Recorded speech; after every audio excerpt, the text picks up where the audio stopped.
No. Dobrý den, zastavte svoje vozidlo, pane. Občanský průkaz. Prosím. Občanský průkaz, tady celní zpráva. Aha, tady? Děkuji. Dobrý. Řidičský průkaz bych prosil, prosím vás, pane. No tak jo, no, když jste celní zpráva, jako, já nemám co skrývat. Řidičský průkaz. Pane, kde máte svoje vozidlo? Vy tady jako jdete pěšky, a kde máte svoje vozidlo? Pane. Já své vozidlo mám v garáži. Takže vy tady budete jezdit a budete mít vozidlo v garáži, bych to říct. Já tady jdu, prosím vás, po chodníku. Tak to budeme řešit v policii, to si s vámi vyřeší, protože dejte mi ten řidičský průkaz. Tady?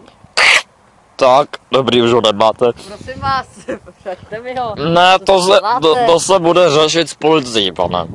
Ale šít, já tady jdu pěšky.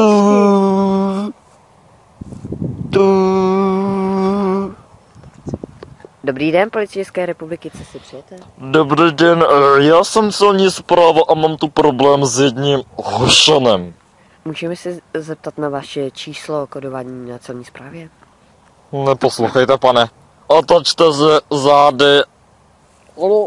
zavřít Jo, oči, dobrý. Jo. Stoupněte si. Jo. Dobrý. 7, 6, 5. 4, 3, 5, 7, 8, 9, 10. Počká, vyhledávám. Ano, pan Marťan Vyhublý. Mám to tady. Tak co potřebujete od nás? Mám tu problém s jedním hošem, jezdí si tady s občanským průkazem, řidičským průkazem, ale nemá u sebe žádný vozidlo. Prosím vás, on... To je divné. Takže on tam jakoby chodí? Ano, chodí, tady normálně jezdí auta, on tady prostě jde prostě. Jsme tady u Lidlu, tady prostě projíždí auta, parkují tady, on tady stojí na chodníku, říkám celní práva, ale nemá vozidlo. Tak se mu ten řidičák zabavil a prostě se ho roztrhal, protože já to jako ty parkanty, který prostě tady budou jezdit, ale budou mít žádný auto, prostě nesnáším. Já jsem prostě na ně naštvaný, já kvůli jim piju všechno a prostě mi to štve, pane policie. Takže tahle to vyřešíme. Váš, jako ten průkaz toho řidiče byl roztrhán. Ano, prosím. Tak a my to tedy vyřešíme tak, že pán půjde domů, my mu vytiskneme nový a vy přestanete laskavě trhat ty řidičské průkazy, protože on chodí normálně na chodníku. Takže vy mi chcete říct, že ten pán půjde domů, když se dopustil trestného činu, že řídil bez vozidla. Prosím vás, si nás děláte ze mě srandu. On jde po chodníku, on nemá vozidlo, on má vozidlo doma. No právě, to je ten problém. Ale vy už mě fakt rozčilujete, prosím vás. Tak, jak by se to vyřešili? Co kdyby jsme tam přijeli? No to bych prosil, pokud ta 10 000 odstranit, že si nebere vozidlo svoje, to je jako velmi závažný případ. Tak chvilku počkejte, my tam přijedeme. Jasně. Takže, požadou jsem policajti, pane, už jsem jedou.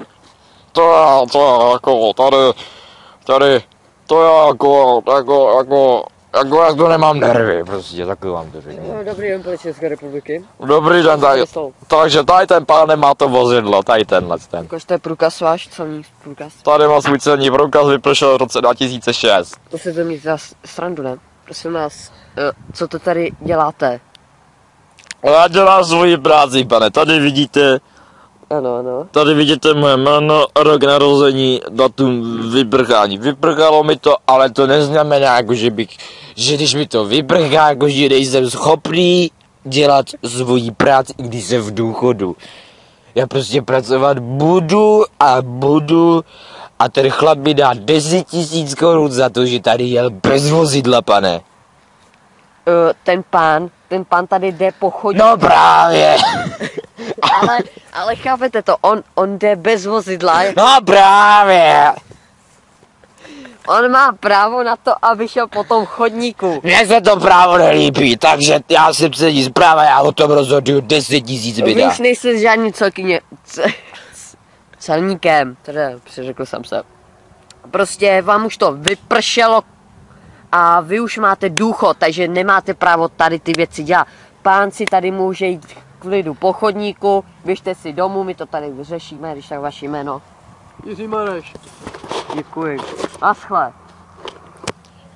Já se tě najdu, ty hajzle! Prosím vás, nechte toho, uklidníme se. Mám doma 4 psy a nůž!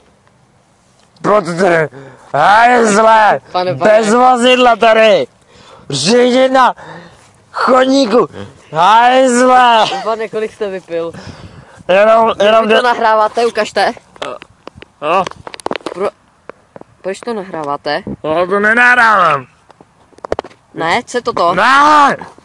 Vypněte to Ne! hned.